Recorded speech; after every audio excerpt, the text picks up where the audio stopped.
Let us turn in our Bibles to the second book of Chronicles and chapter 13. 2 Chronicles and chapter 13.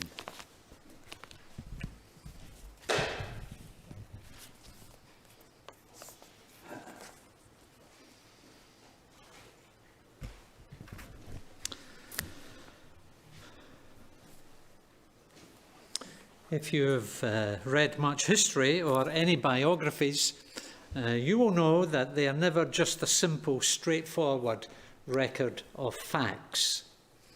Yes, they will include facts, but those facts will be recorded in such a way as to portray the person concerned or the period of history concerned in a certain way. That is why you can read one.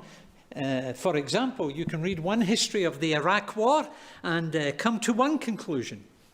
And then at a later date, read another history of the Iraq War and be left thinking to yourself, that's interesting. That sheds a different light on things. Well, both accounts are based on the same facts, but their recording of the facts are done in such a way as to convey a very different impression. And that's also why you can read one biography of a person's life and think they are wonderful. And then at a later date, read another biography and think to yourself, perhaps they're not the perfect angelic being that I thought they were. Oh, neither biography is telling a lie. Both will be true in terms of the facts recorded, but their inclusion or omission of certain facts could result in a very different impression being given. And I mention this tonight because if you're familiar with the parallel account of 2 Chronicles 13 in the book of Kings, then you will know that you are left with quite a different impression of Abijah in that account from the one that you get here. The parallel account in 1 Kings 15 is short, and it presents the man, I think it's fair to say, in a negative light. Whereas the one here in 2 Chronicles 13 is much longer, probably 3 or 4 times as long, and I think it's fair to say that it presents the man in a much more positive light. Neither of the accounts contradict one another in terms of the facts, but they do convey a different impression of Abijah. And the reason they do is because the two historians, under the inspiration of the Holy Spirit, the two historians are writing with two different purposes in mind and therefore make two different points. The writer of Kings compares Abijah to King David and points out that by comparison to David, he was not a great man. Whereas the writer of Chronicles compares Abijah, it appears, to Jeroboam. And by that comparison, Abijah appears in a much more positive light.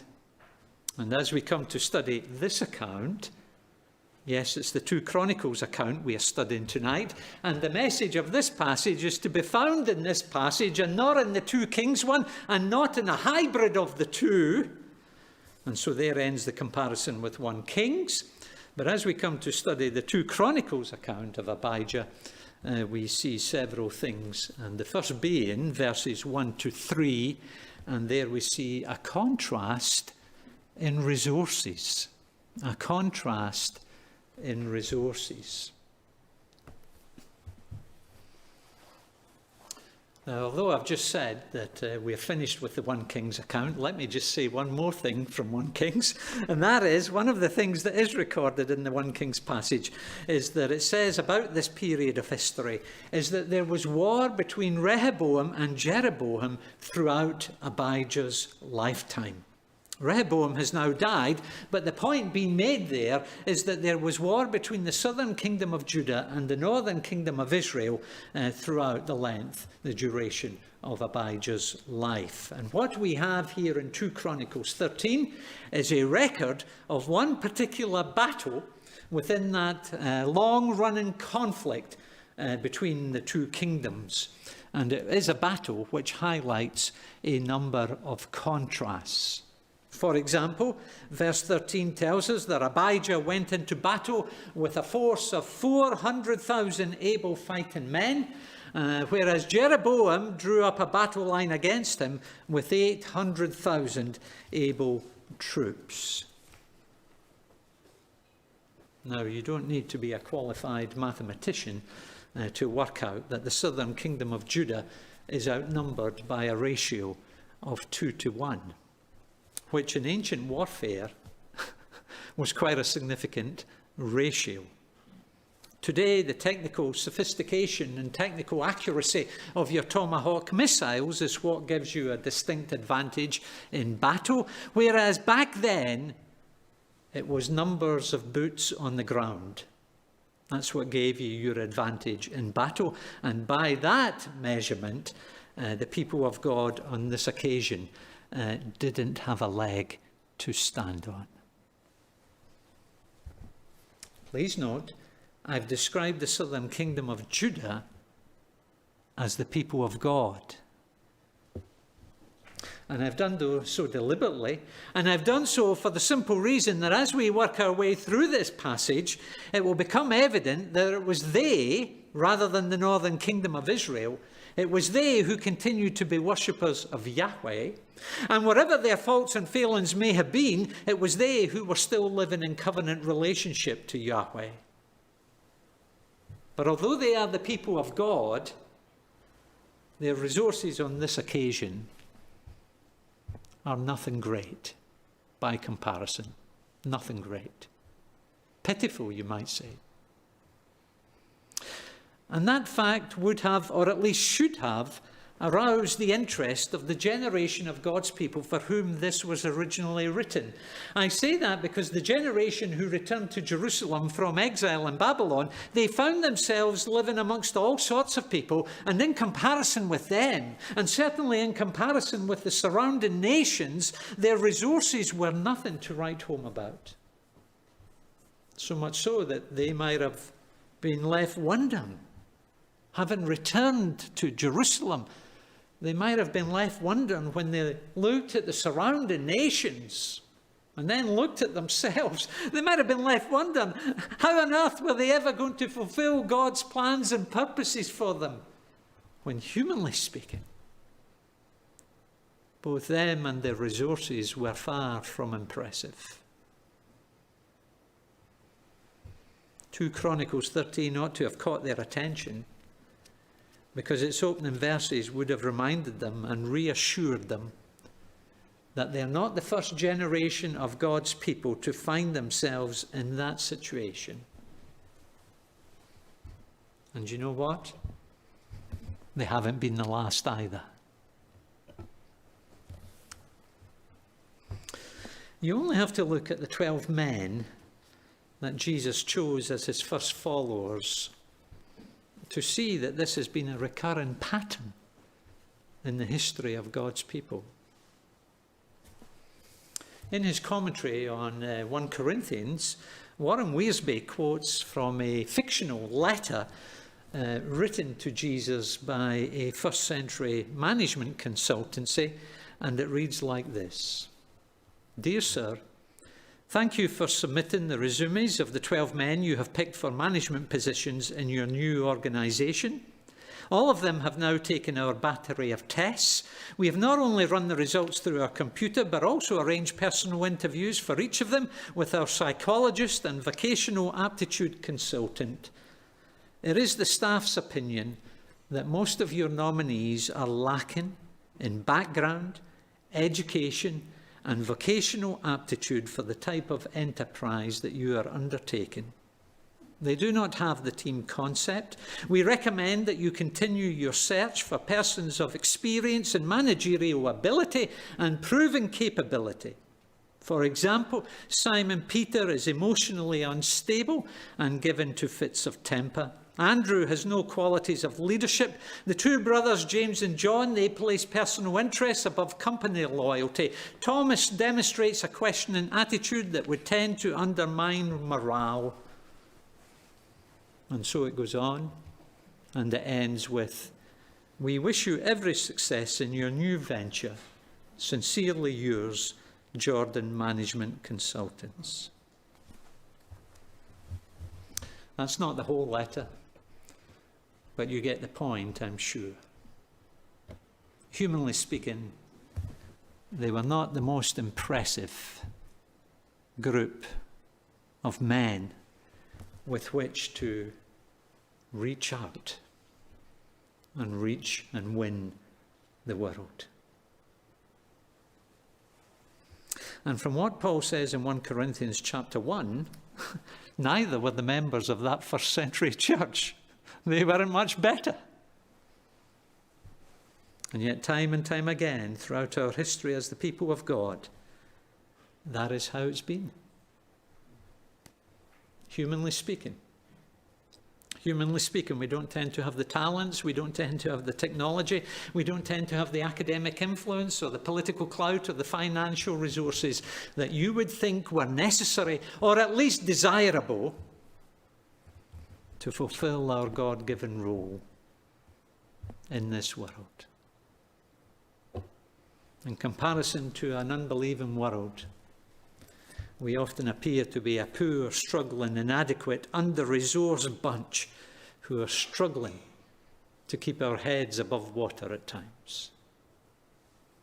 That is always how God's people have looked, in contrast to a smooth, slick, powerful, plentiful, unbelieving world. That is certainly how they looked in 2 Chronicles 13. Where we see this huge contrast in resources between the people of God and their enemy. Secondly, we not only see a contrast in resources, from verse 4 through to the first part of verse 10, we see a contrast in gods. A contrast in gods. Now, having recruited his 400,000 men, Abijah marched them to Mount Zemaraim in the hill country of Ephraim to face Jeroboam's men. But prior to the battle commencing, Abijah made a speech, or you may even want to call it a sermon. And here is what he said, verse 4, "Jeroboam and all Israel, listen to me. Don't you know that the Lord, the God of Israel, has given the kingship of Israel to David and his descendants forever by a covenant of salt?" Now, we heard about a covenant this morning, but this is a covenant of salt.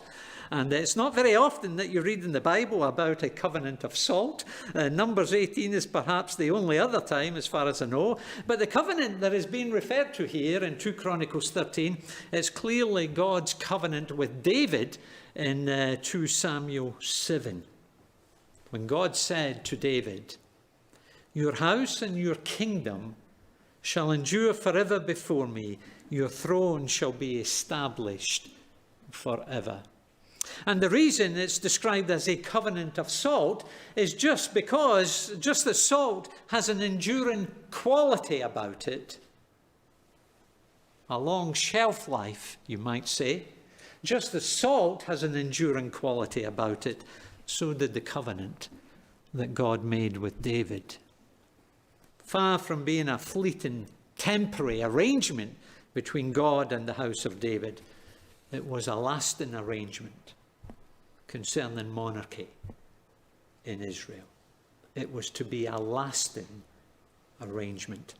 And yet it was this God-appointed monarchy that Jeroboam has rebelled against, as verse 6 recalls. Or as verse 7 goes on to say, Rehoboam's handling, and I take verse 7 to refer to Rehoboam, Rehoboam's handling of the situation back there in chapter 10 may have been far from perfect, but that does not take away from the fact that Jeroboam and his fellow countrymen have walked out on God's king.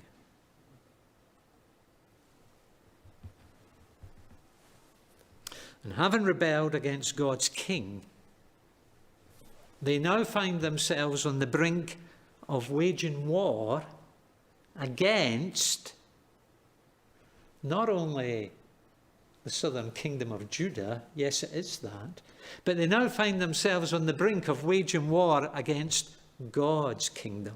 Did you notice that? And now, verse 8, you plan to resist the kingdom of the Lord, which is in the hands of David's descendants. Oh, since rebelling against God's king and since walking out on God's kingdom, you have become a developed and a well-established people. There's no doubt about it. Militarily, you have become a vast army, verse 8. And religiously, you have set up an elaborate institution of gods and priests, verses 8 and 9. You even have with you the golden calves that Jeroboam made to be your gods. Having rejected the God-appointed Levitical priesthood, verse 9, he says you have introduced your own priesthood and your own sacrificial system. But note this: no matter how elaborate your religious institutions may be, your gods, end of verse 9, are no gods at all. Did you hear that? Your gods are no gods at all.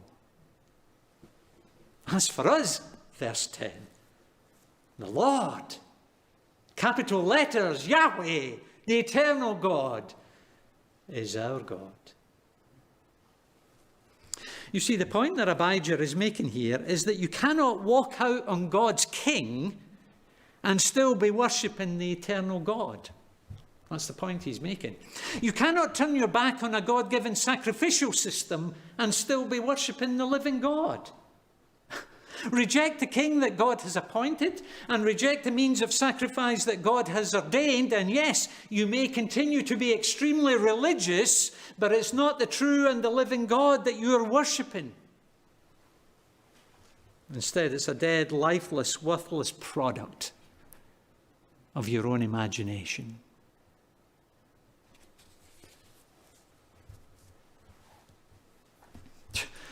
I don't know what you think, but I would say that was a pretty brave message to deliver to the people of the Northern Kingdom. But it was one which they desperately needed to hear. And it was one which the returning exiles desperately needed to hear, because being surrounded by people of other nationalities and other faiths, there was perhaps the temptation for them to think to themselves on their return to Jerusalem, when they saw the work that was involved and the hassle involved in rebuilding the temple and reinstituting the sacrificial system and the worship and all, there was a temptation perhaps for them to think to themselves, here, hang on a minute. What's the point in us going to all the trouble of rebuilding the temple and reinstating that former sacrificial system? Why don't we just blend in with the religious institutions around us? Why don't we just adopt their religious techniques? Why don't we just adopt their religious apparatus? Because at the end of the day, we're all worshipping the same God, are we not? Doesn't that sort of reasoning sound familiar to you? I suspect it does, for the simple reason that it's an issue faced by the people of God in almost every generation. And ours is no exception. The temptation to say to people, here, look, let's not get all het up about this. You worship your God your way, and I'll worship my God my way. And perhaps at times, if it's convenient, we can even worship together, because we're all worshipping the same God, but just calling him by different names and approaching him by different means. The temptation to say that sort of thing, that sort of way, or to think that sort of way, has never been greater than it is today. And that is why however unpopular it may be, and however politically incorrect it may be, we need to hear Abijah's battlefield sermon loud and clear in our day. Turn your back on God's king and reject the means of sacrifice that God has provided, and regardless of how religious you may be, and regardless of how elaborate or sincere your worship may be, it's not the true and the living God that you are worshipping. Yes, times have changed since Abijah's day. Several centuries, several millennia have passed since Abijah's day. Times have changed, but do you know what? There is still a descendant of David who is the divinely appointed king over God's kingdom, and that is King Jesus. And there is still a God-given sacrifice which God has ordained and which God has appointed as the one and only means by which we can approach him. And that is the sacrificial death of Jesus Christ upon the cross. And regardless of how religious we may be, if we have not submitted to the rightful rule of King Jesus, and if we are not approaching God through the sacrificial death of Jesus upon the cross, then our worship is empty and meaningless for the simple reason that the God we are worshipping is not a real God. To use Abijah's words, it's no God at all. However much times may have changed, the principle of Abijah's sermon still stands. And that is, it is only those who are living in submission to the God-appointed king and approaching God through the God-appointed sacrifice who can truly and confidently say and truthfully say, verse 10, as for us, the Lord is our God. What a contrast. What a contrast between the true and the living and the eternal God of verse 10 and the dead, lifeless, no gods of verse 9. The contrast couldn't be greater. That is the contrast in gods. Thirdly and finally, verses 10 to 22, and there we see the contrast in outcomes. A contrast in outcomes.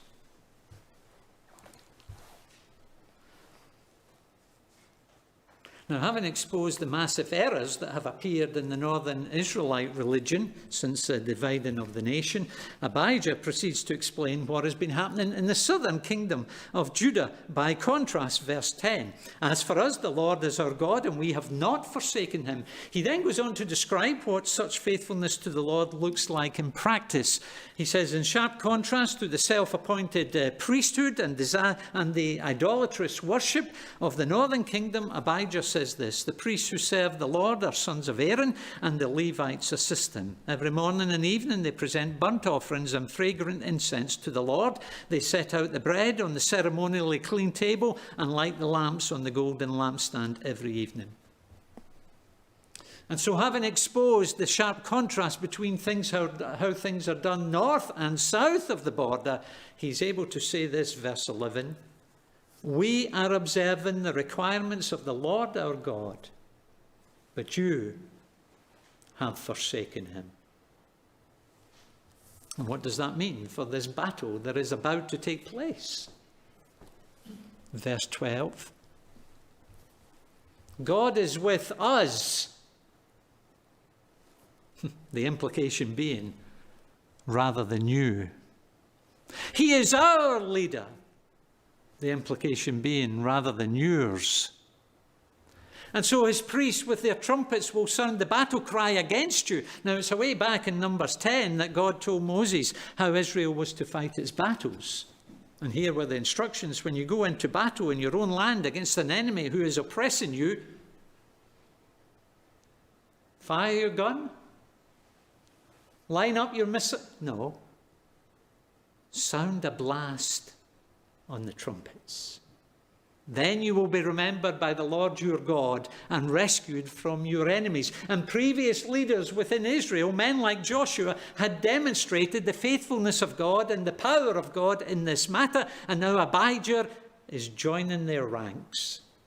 He too believes that God will deliver his people in spite of their much smaller army. And it's such confidence in God that he's expressing as he says to the enemy, verse 12, men of Israel, do not fight against the Lord. That is what they're on the verge of doing. In fighting against God's king, they're fighting against the Lord. Do not fight against the Lord, the God of your fathers, for you will not succeed. What a pre-battle speech. What an expression of faith in the face of an army that's twice the size of yours. What we discover by the time we get to verse 13 is that Jeroboam not only has a much bigger army, he also has much better, much more cleverer tactics. And while Abijah's delivering his speech, Jeroboam sends some of the troops round the back to catch them out unawares. Can you picture it?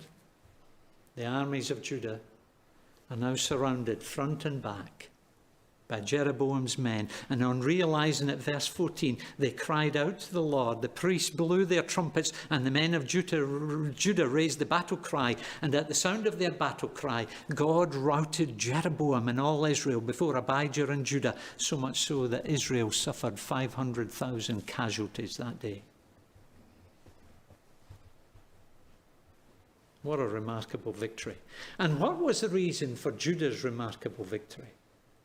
What was the reason for it? Well, just in case you haven't quite figured it out yet, verse 18 tells us, the men of Israel were subdued on this occasion, and the men of Judah were victorious because they relied on the Lord, the God of their fathers.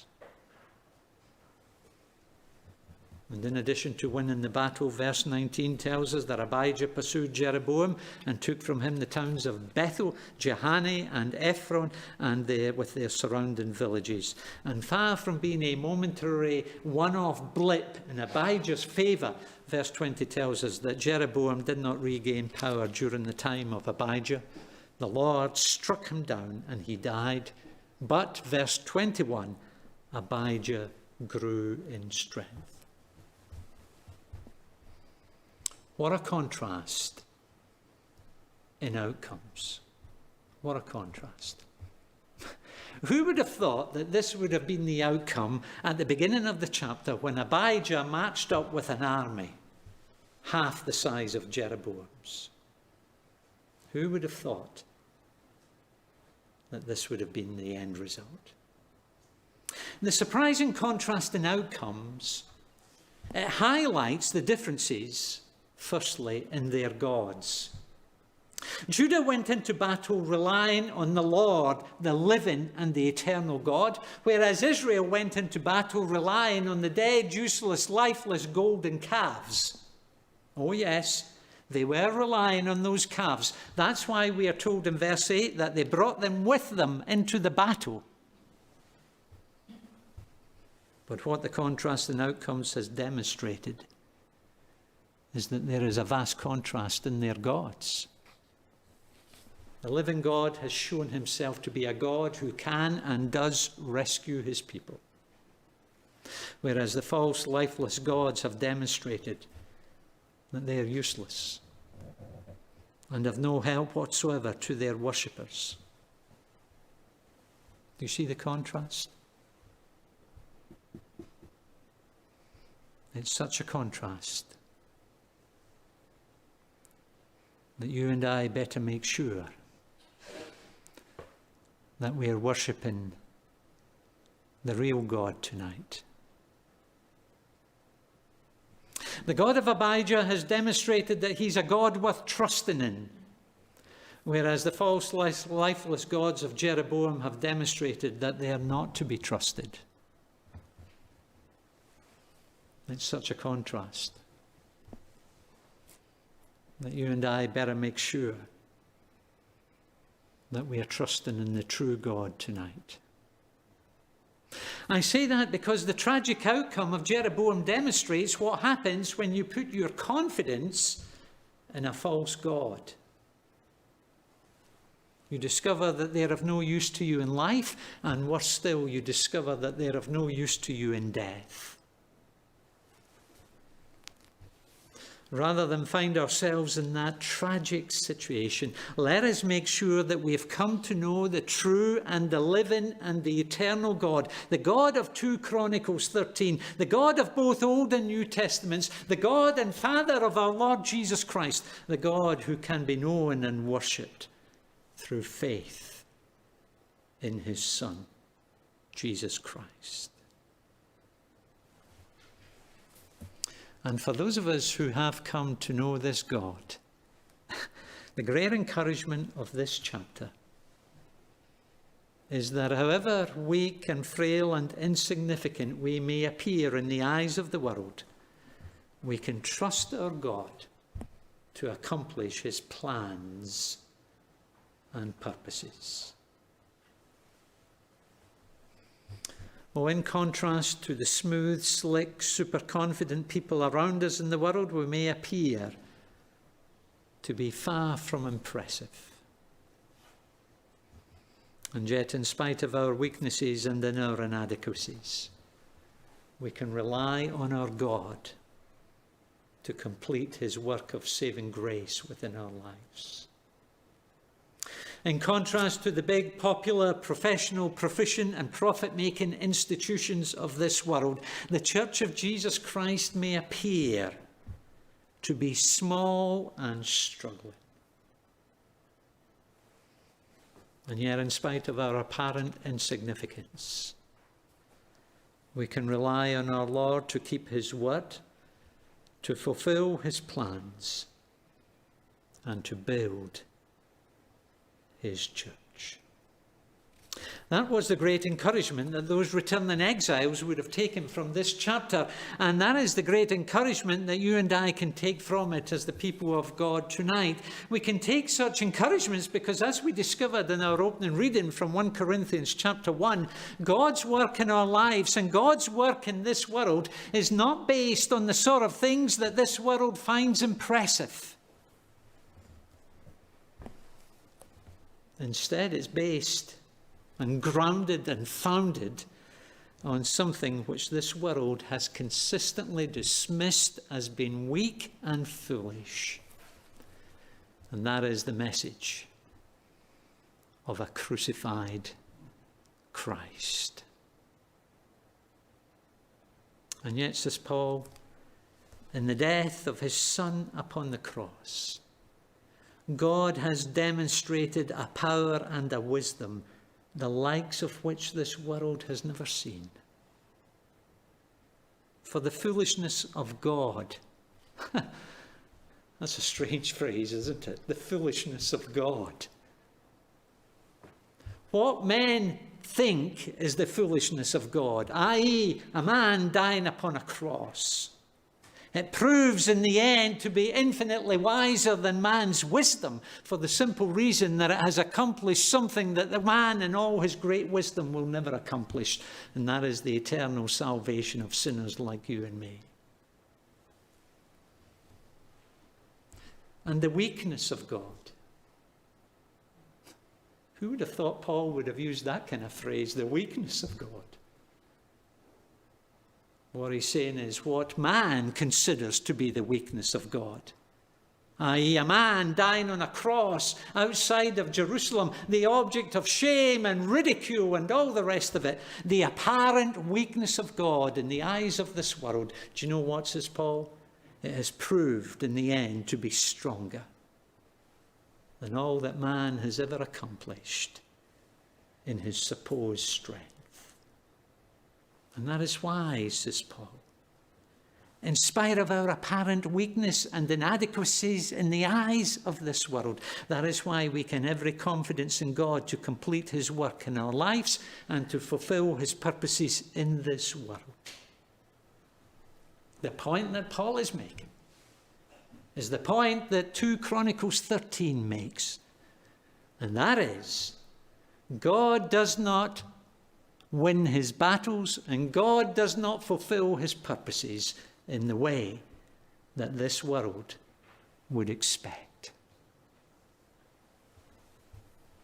And so regardless of what this world thinks, says Paul, the message of the cross, the message of a crucified Christ, it is the power of God to those who are being saved.